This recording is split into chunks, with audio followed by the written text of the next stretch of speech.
16장 1절에서 10절입니다. 사도행전 16장 1절에서 10절, 신약 215페이지. 저와 여러분이 한 절씩 교독하도록 하겠습니다. 제가 먼저 읽습니다. 바울이 더베와 루스드라에도 이르매 거기 디모데라 하는 제자가 있으니 그 어머니는 믿는 여자요 아버지는 헬라인이라.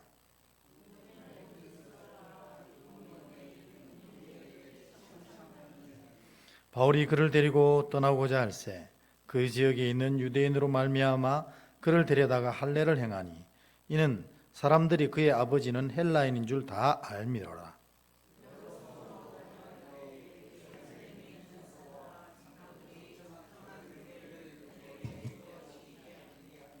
이 여러 교회가 믿음이 더 굳건해지고 수가 날마다 늘어가니라.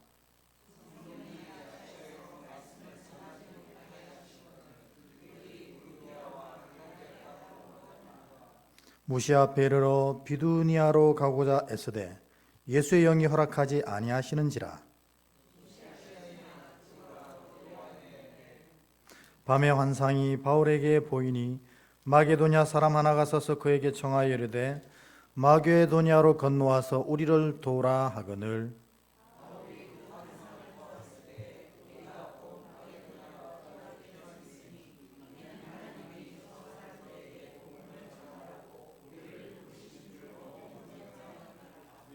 아멘.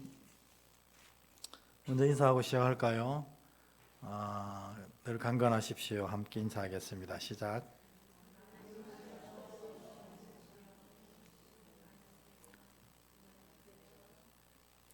오늘은 이 사도행전 16장 1절에서 10절 이사의 말씀을 가지고 바울의 꿈, 하나님의 꿈, 이 두 가지 꿈을 비교해 가면서 믿음의 바른 길들을 함께 나눠보려고 합니다. 지난주에 우리가 얘기했던 것처럼 1차 전도 여행에서 2차 전도 여행으로 이제 새로운 전도 여행을 시작하는 시점이었는데 불미스러운 일이 생겼습니다. 바로 마가 요한 문제 때문에 이 1차 전도 여행의 명 파트너였던 바울과 바나바가 싸우게 되고, 그것도 그냥 단순히 말다툼한 게 아니라 심히 다투었다고 성경이 되어 있습니다. 그래서 서로가 이제 완전히 갈라서게 되고, 바울은 바울대로, 바나바는 바나바대로 각자의 선교 여행을 출발하게 됩니다. 정말 교회 앞에서 하지 말아야 될 어리석은 짓이었습니다. 그런데 인간의 이런 어리석음을 하나님은 합력해서 선으로 이루어 가셔서 하나님의 역사를 이루어 가시는 것을 보게 됩니다. 왜냐하면 그 1차 선교 여행의 파트너는 바울과 바나바였습니다. 그리고 이 바울과 바나바가 사실 어디를 전도했냐면 소아시아 지역, 즉 유대를 둘러싸고 있는 이 중동 지역을 전도를 했습니다. 그런데 이제 2차 전도 여행에는 이 전도한 지역을 돌보고자 출발하려고 했는데 하나님의 마음은 그것이 아니었던 겁니다. 하나님은 이미 복음이 뿌려진 데는 두고 정말 가장 중요한 이 로마를 향해 복음을 전함으로 그 로마가 이 복음화 되어질 때 일어나는 파급 효과, 전 세계적으로 복음이 흩어지는 것을 하나님이 꿈꾸시고 기대하셨던 것입니다. 그래서 인간들은 자기의 기준 때문에, 바울은 일중심 사람, 바나바는 사람 중심 사람이었기 때문에 서로 맞지가 않아서 그렇게 교회 앞에서 어리석은 싸움을 할 때에도 하나님은 그 순간 이 2차 전도 여행이 로마를 향할 수 있도록 선교의 파트너를 바꾼 겁니다. 그래서 바울과 바나바에서 바울과 실라로 바꾸게 되었어요. 이게 왜 중요하냐면 바울도 실라도 다 로마 시민권을 가진 자였습니다. 로마의 복음을 전하는데 로마 시민권을 가진다는 것만큼 유리한 조건이 어디 있겠습니까? 이처럼 우리가 아무리 어리석어도 하나님은 그 어리석음을 하나님의 역사로 이루어 가신다는 것입니다. 우리 하나님을 붙잡고 있으면 그 은혜를 경험케 되는 것입니다. 그래서 지난 설교의 마지막에 하나님을 붙잡는 게 뭡니까? 하나님 말씀을 붙잡는 것이 하나님 붙잡는 겁니다. 기도를 붙잡는, 그 말씀을 붙잡고 기도하는 것이 하나님을 붙잡는 겁니다. 결국 말씀과 기도 가운데 붙잡고 사는 사람들은 내 어리석음이 비록 드러나는 순간에도 하나님은 그 어리석음을 바꾸어서 하나님의 선을 이루어 가신다 하는 것이 지난 1차 전도여행과 2차 전도여행 사이에 일어났던 일들 가운데 가장 큰 은혜였습니다. 그래서 드디어 이 바울이 실라와 함께 2차 전도여행을 출발해서 제일 먼저 도착한 것이 더베와 루스드라에 도착합니다. 근데 여기서도 하나님이 로마 선교를 향해 얼마나 진심인지가 금방 드러납니다. 그 1절에 나오는데요, 우리 1절 말씀을 같이 한번 읽어볼까요? 시작. 바울이 더베와 루스드라에도 이르매 거기 디모데라는 제자가 있으니 그 어머니는 믿는 유대 여자요 아버지는 헬라인이라. 아멘. 하나님께서 로마 선교를 위해서 선교사를 바꾸어서 바울과 실라를 선교여행을 보냅니다. 그리고 하나님 마음에 뭔가 더 부족한 것 같다는 생각이 들어 오늘 더베와 루스드라에서 이 디모데를 만나게 합니다. 디모데는 누구입니까? 바울이 영적인 아들이요, 그리고 귀한 동역자로 여겼던 참 일꾼이었습니다. 그런데 이 디모데를 왜 하나님이 바울과 실라에게 더하게 하셔서 이 2차 전도 여행을 이끌게 하셨을까? 오늘 이 디모데를 보니까 어머니는 믿는 유대 여자였습니다. 그러니까 디아스포라로 흩어진 유대인 중에 예수를 구주로 고백하며 믿음의 삶을 살았던 여인이었고 그의 아버지는 헬라인이었습니다. 그러니까 이 말은 무슨 말이냐면 요즘으로 치면 디모데는 이 다문화 가정에서 태어난 아이입니다. 즉 말해서 유대 문화와 헬라 문화, 로마 문화를 다 잘 아는 친구였다는 것입니다.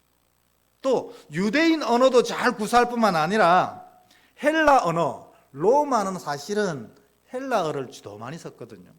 로마 언어와 헬라어를 잘하는 자였다는 것입니다. 그러니까 바울과 바나바가 로마 시민권을 가지고 있었지만 정말 실제로 그 지방에 살고 있는 디모데라는 일꾼을 불러서 이 로마 전도 여행이 훨씬 더 원활해질 수 있도록 하나님이 일꾼을 더해 주신 것입니다. 하나님이 얼마나 이 로마를 향한 마음이 간절하셨는지를 알게 되는 부분이 되는 것입니다. 근데 또 왜 하필 디모데였을까 하는 궁금증이 생겼습니다. 근데 2절에 바로 왜 디모데가 이 일에 택함받은 자가 되었는지 금방 나옵니다. 우리 2절 말씀 같이 한번 읽어볼까요? 시작. 디모데는 루스드라와 이고니에 있는 형제들에게 칭찬받는 자니. 아멘. 여러분, 사람이 어떠한지 우리가 알 수 있을까요? 사람의 평가는 뭐가 중요하겠습니까? 우리의 가장 중요한 평가는 하나님이 우리 각 사람을 어떻게 보시는지가 제일 중요한 거 아니겠습니까? 우리는 지나치게 사람의 평가에 사실 의존하고 사람의 평가에 좌우되는 것도 사실입니다. 그러나 사람이 하는 평가는 아무런 의미가 없습니다. 왜냐하면 사람이 하는 평가로 천국 가는 게 아니기 때문에 그렇습니다. 하나님이 우리를 어떻게 평가하시는가? 그것이 믿음의 초미의 관심 아니겠습니까? 여러분, 그러면 우리가 믿음의 확신을 가지고 있든지 겉모양이 어리석든지 간에 그게 중요한 게 아니라는 거죠. 하나님이 보실 때 우리는 어떤 모습인가? 하나님은 우리의 믿음을 어떻게 평가하고 계신가? 그게 중요한데 하나님은 사실은 우리의 입술의 소리를 보시는 것도 아니고 우리의 삶의 모양을 보시는 것도 아니라고 성경은 되어 있습니다. 뭘 보시느냐? 하나님은 각 사람의 중심을 보시는 거예요. 중심. 그래도 저를 좀 보세요. 맨 뒤에 집사님 저를 좀 보세요. 아무리 보기 싫어도 저를 봐야 됩니다. 저를 봐야 말씀은 저의 눈을 통해서 나갑니다. 음성을 통해 나가는 게 아니고 저를 보셔야 돼요. 자, 그래서 그렇죠. 하나님은 중심을 보신다 그랬습니다. 하나님은 사람의 중심을 보시는 거예요. 이 중심이 믿음이 합한지 안 합한지 그걸 보시는 거지. 우리의 말이 청산유수고 우리의 삶의 모양이 겉으로 볼 때 아름다워 보이는 것, 이건 하나님께 아무런 의미가 없다는 겁니다. 그것은 사람을 보이기 위해 할 수 있고 사람이 들으라고 할 수도 있는 거예요. 하나님은 중심을 보시는데, 그러면 하나님이 우리의 중심을 어떻게 평가하고 계신지 어떻게 알 수 있겠습니까? 알 수 있습니다. 오늘 본문에 보면 믿지 않는 형제들이 그를 어떻게 평가하는지를 들어보면 하나님이 그를 아시는 중심이 드러난다는 겁니다. 오늘 디모데는 자기 동네에 있는 형제들에게 칭찬받는 자였습니다. 이것이 디모데가 2차 전도 여행에 추천되고 다시 추가로 편입된 이유라는 겁니다. 디모데의 중심이 하나님 보시기 합당했다는 거예요. 그걸 어떻게 아는데, 이 루스드라와 이고니온에 있는 믿지 않는 형제들이 디모데를 평가할 때 저는 진짜 괜찮은 사람이야 라고 평가한 겁니다. 여러분, 오늘날 교회가 진짜 바른 길을 가고 있습니까? 이거 어떻게 평가할 수 있어요? 교회 스스로가 교회를 평가한다고요? 아무 소용없습니다. 세상이 교회를 어떻게 평가하고 있느냐가 하나님이 보시는 교회 중심이라는 겁니다. 안타깝게도 요즘에는 교회가 세상으로부터 그렇게 칭찬 듣고 있지 못합니다. 저는 그게 하나님이 보시는 교회의 중심이라고 믿습니다. 하나님은 세상보다도 더 잘 아시는 거예요. 우리 교회 중심의 속속들이. 여러분이 겉으로는 믿음이 아주 좋은 것처럼 고백하고 살아내지만 하나님은 그 중심의 고백이 진짜가 무엇인지를 아시는 것처럼 세상도 그걸 안다는 겁니다. 그래서 사실 하나님의 마음을 알고 싶으면 세상에 나아가 믿지 않는 사람에게 물어보면 정확합니다. 네가 볼 때 나 어때? 좀 그래. 그게 하나님 마음입니다. 네, 세상이 나를 보고 넌 법 없이도 살 사람이야. 너 교회 간다고 그랬지. 네 믿음이 어떤지 모르겠지만 네가 믿는 예수는 진짜 궁금하다. 그런 고백이 우리 중심이라는 겁니다, 여러분. 그래서 가장 적합한 자를 하나님이 붙여 주셨습니다. 그는 정말 세상으로부터 칭찬 듣는 자였다는 것입니다. 그래서 완전 우리가 요즘 청년들이 말하는 대로 로마 선교를 향한 드림팀이 구성되었어요. 로마 시민권을 가진 사람 2사람이 있지.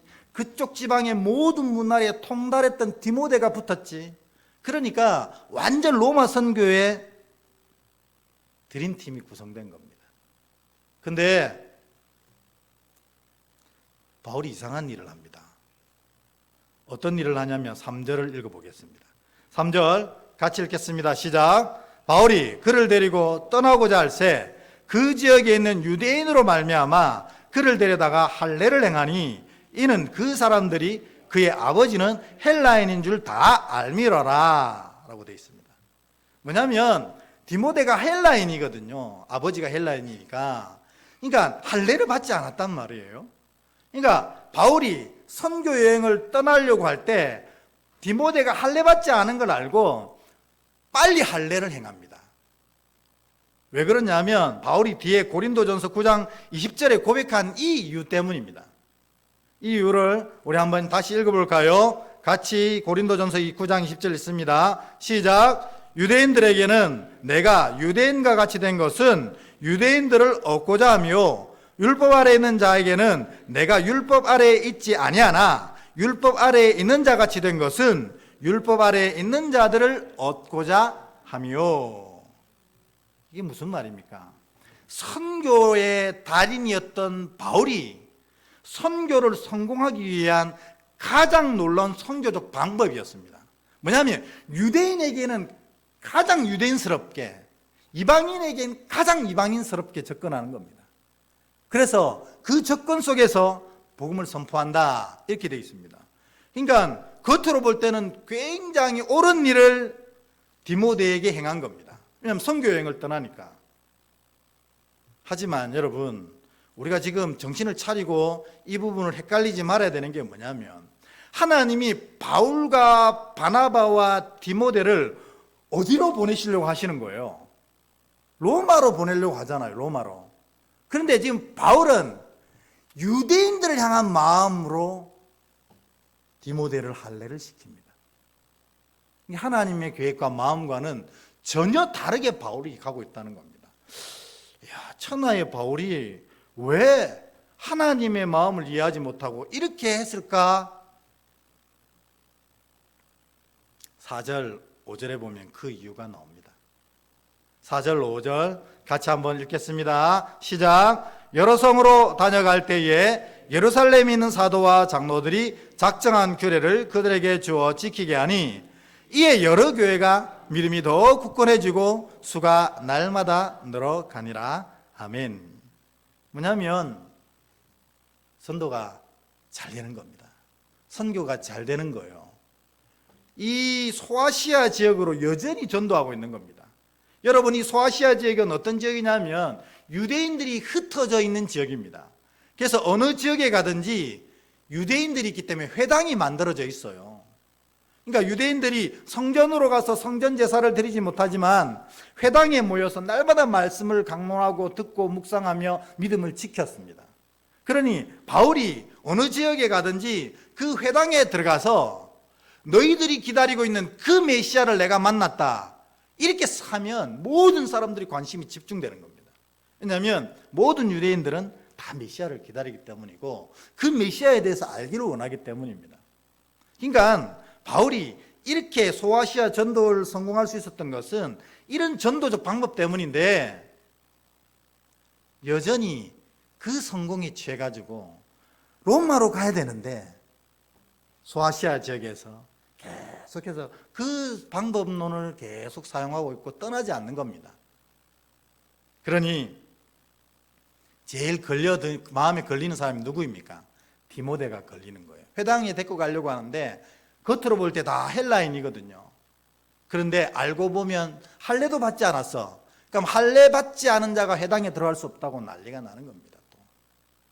그러니 이런 선교적 여정을 생각해 볼 때 디모데를 할례시켜야겠다고 생각한 겁니다. 그래서 여러 교회가 굳건해지고 수가 날마다 늘어간 건 사실입니다. 그러나 이 성공이 하나님의 성공은 아니라는 것입니다. 여러분 기억하셔야 돼요. 우리 인생이 잘 되어져 가는 것, 이것이 좋은 게 아닙니다.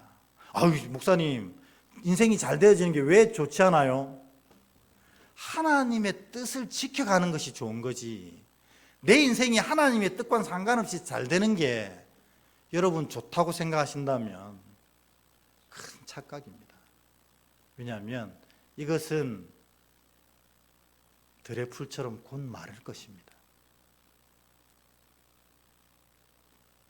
햇빛에 사라지는 이슬처럼 곧 사라질 거라는 거예요.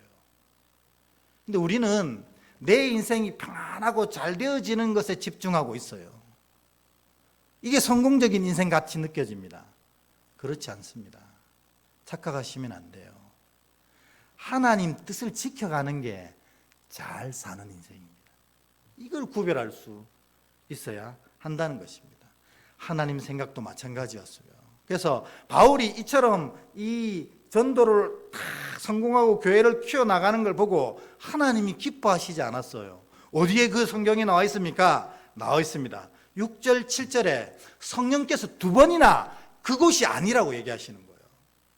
6절, 7절 같이 한번 여러분 읽어주시겠습니까? 시작.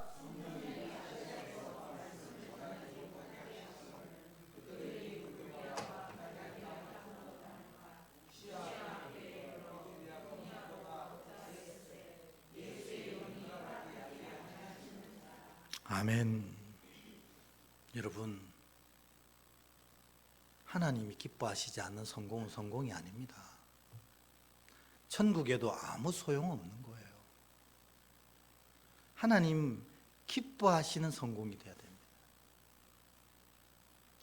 그래서 바울에게 하나님이 그게 아니라고 2번이나 얘기하셔요. 근데 바울이 이 성공에 취해가지고, 그 천하의 바울인데 이 성공에 취해가지고 2번이나 하나님의 말씀을 무시합니다. 바울이 이랬다면 우리는 오죽하겠습니까? 볼 게 뭐 있겠습니까? 우리는 무조건 성공 쫓아가는 겁니다. 여러분, 그래서 오늘 말씀을 배우는 겁니다.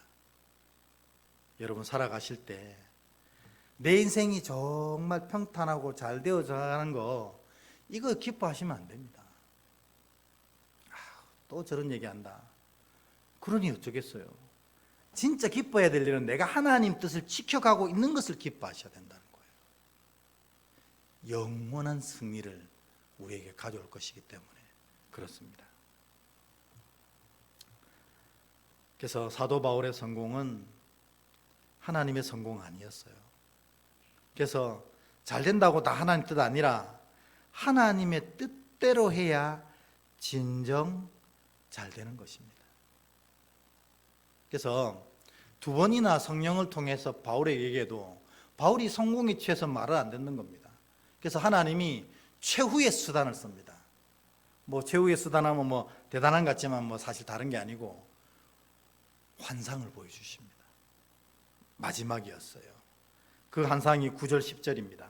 같이 한번 보겠습니다. 시작. 밤에 환상이 바울에게 보이니 마게도냐 사람 하나가 서서 그에게 청하여 이르되 마게도냐로 건너와서 우리를 도우라 하거늘 바울이 그 환상을 보았을 때 우리가 곧 마게도냐로 떠나기를 힘쓰니 이는 하나님이 저 사람들에게 복음을 전하라고 우리를 부르신 줄로 인정함이로라. 아멘. 이제서 바울이 마음을 돌이킵니다. 2번의 성령의 경고를 듣고도 무시하고, 지금 교회가 잘 되는데, 전도가 잘 되는데, 교회가 성장하고 있는데 하나님 기뻐하시는 일이잖아, 무시합니다. 하나님 그것 아니다 하고 마지막으로 환상까지 보여주십니다. 그래서 마게도니아 사람이 바울에게 손짓하는 환상을 보여주시고, 그곳에 내 마음이 있고 그곳에 내 뜻이 있고 그곳에 내 계획이 있음을 알려주십니다. 드디어 바울이 가야겠다 작정을 합니다. 이것도 대단합니다. 사실 바울이기 때문에 저는 또 가능했다고 싶습니다. 우리라면 그랬겠습니까? 베드로처럼 이대로가 좋사오니 하지 않았겠습니까? 아이고 주님, 뭐 여기 그냥 이렇게 있어도 교회가 성장하는데요, 뭐 예수 믿는 사람 늘어나는데요, 뭐 주님. 그건 바울 생각이고 하나님의 계획과 생각은 그게 아니라는 겁니다. 근데 그래도 바울은 그 명령을 따라서 마음을 바꿉니다. 이것도 참 대단한 일 아닙니까? 그러니까요, 바울이 자기 인간적인 성공에 젖어 있을 때와는 다른 정말 놀라운 성공을 경험하게 됩니다. 그게 뭐냐면 11절입니다. 우리 11절 말씀 함께 읽어보겠습니다. 시작. 우리가 드로아에서 배를 떠나 사모드라게로 직행하여 이튿날 네아폴리로 가고. 드로아에서 네아폴리로 갔습니다. 그리고 빌립보로 들어가게 됩니다. 그런데요, 이거를 이 사도행전 11장 이쪽에 보면요, 이 드로아에서 네아폴리로 가는 배편의 여정의 총 일수가 며칠 걸린다고 나와 있냐면 5일 걸린다고 나와 있어요. 5일. 근데 오늘 지금 며칠 걸린 겁니까? 이튿날에 네아폴리에 도착해 버렸습니다. 그러니까 5일 배 타고 가는 거리를 이틀 만에 하나님 가게 하신 거예요. 제가 이걸 보고 와, 하나님 마음이 진짜로 급하셨구나. 얼마나 그 로마를 향한 뜨거운 열정이 하나님께 있었으면 5일 걸리는 배편을 이틀 만에 보내버리시는 은혜를 베푸셨을까 하는 생각이 듭니다. 그러니까 여러분, 우리가 생각하는 성공, 하나님이 생각하는 성공, 바울이 꿈꾸는 꿈, 하나님이 꾸는 꿈이 이토록 달랐던 겁니다. 그러면 우리가 믿음을 가지고 있다면 무엇을 택해야 합니까? 하나님의 성공, 하나님의 꿈을 택하는 것이 당연한 것 아닙니까? 그런데 이 당연한 것이 안 되는 게 우리라는 겁니다. 그래서 바울은 자신을 쳐서라도 복종시켜라 이렇게 얘기하는 겁니다. 왜요?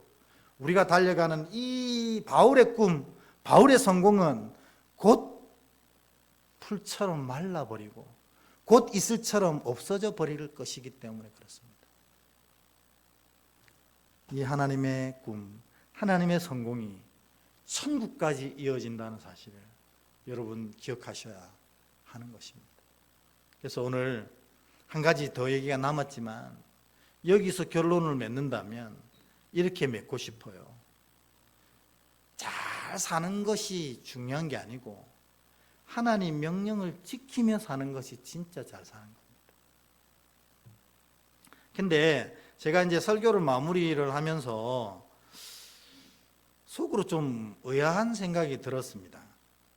그게 뭐냐면 하나님 왜 이렇게 사도 바울한테 목숨 걸지?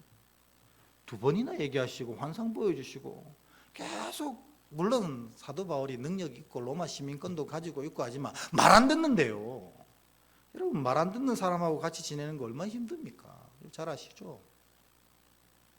말 안 듣는 그 바울을 얼레고 달래고 해서 이렇게 로마로 보내시려고 하세요.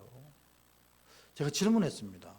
하나님, 바울이 그렇게 바울밖에 사람 없습니까? 바울 같은 정도의 능력 가진 사람은 얼마든지 많을 텐데 왜 하필 끝까지 바울을 데리고 가려고 하십니까? 하나님이 저의 기도에 이렇게 대답하셨어요. 바울은 내가 함께 일하고 싶은 자라는 겁니다. 여러분, 이것만큼 중요한 게 있습니까? 하나님, 로마 선교가 더뎌져도 상관없다는 거예요. 로마 선교가 아름답게 진행 안 돼도 상관없다는 겁니다. 그런데 나는 바울과 일하고 싶다는 거예요. 여러분, 이 하나님의 마음이 안 벅차십니까? 바울을 이토록 사랑하시는 거예요. 여러분은 어떻습니까? 하나님이 나는 너랑 같이 갈래, 난 너 기다릴래, 이런 사람이냐는 거예요. 우리가 아니, 그런 사람이어야 합니다. 여러분, 우리 인생이 좀 더뎌지고 우리 인생이 우리가 계획한 대로 잘 안 되고 우리 인생이 때로는 주님 보시기에 부끄러워도 주님이 끝까지 우리 앞에 기다리셔서 우리가 일어날 때까지 기다리시는 그런 사람.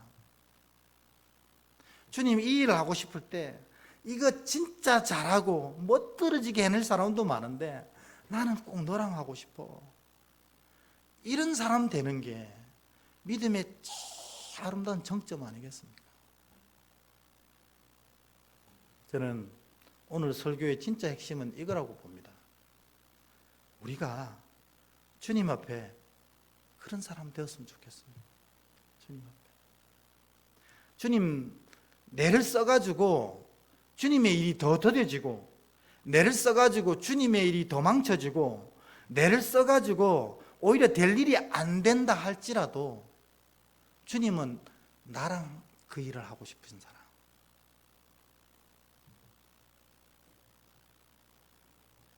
저는 제가 그런 사람이 되길 원합니다. 여러분들도 주님께 그렇게 인정받는 복된 자 되시기를 주의 이름으로 축원합니다. 우리 찬양하며